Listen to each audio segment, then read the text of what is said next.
নমস্কার, সবাইকে দুপুরবেলার শুভেচ্ছা। আমরা এই মুহূর্তে রয়েছি বারুইপুর এসডিওর সামনে। আজকের জয়নগর সাংগঠনিক জেলার যে তিনটে বিধানসভা বাকি ছিল, তার মধ্যে দুটো বিধানসভা অর্থাৎ কুলতলি এবং জয়নগর বিধানসভার দুই প্রার্থী মাধবী মহল্লার এবং আমাদের অত্যন্ত প্রিয় তরুণ তুর্কি যুব নেতা অলোক হালদার দাদার এবং আমাদের দিদি মাধবী মহল্লার দিদির আজকে নমিনেশন রয়েছে।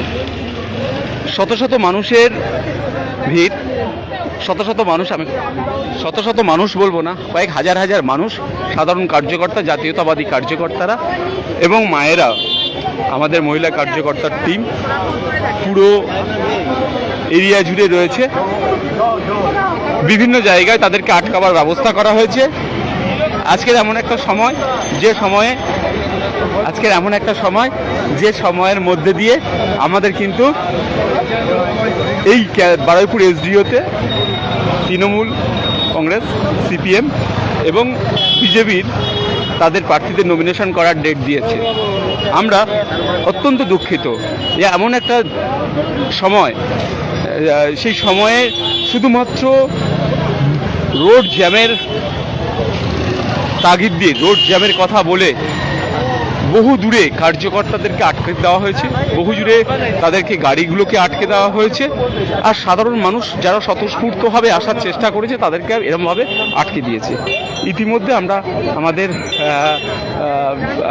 কি বলবো যে এসডিওর মধ্যে আপনারা দেখতে পাচ্ছেন সমস্ত যারা নমিনেশন করতে গেছে তাদের মধ্যে 4 জন করে ইতিমধ্যে ভিতরে গেছে। আমাদের সবার প্রিয় অলোক হালদার দাদা দীর্ঘদিন ধরে ছাত্র সংগঠনের সাথে যুক্ত ছিল। ইতিমধ্যে তিনি জয়নগর সাংগঠনিক জেলার জিএসের দায়িত্বে আছেন। আর তার নমিনেশনে আজকের আমরা শত শত মানুষ এখানে ভিড় হয়েছে। আমরা প্রত্যেককে দেখতে পাচ্ছি পুরো রাস্তা জুড়ে শত শত মানুষের ভিড়।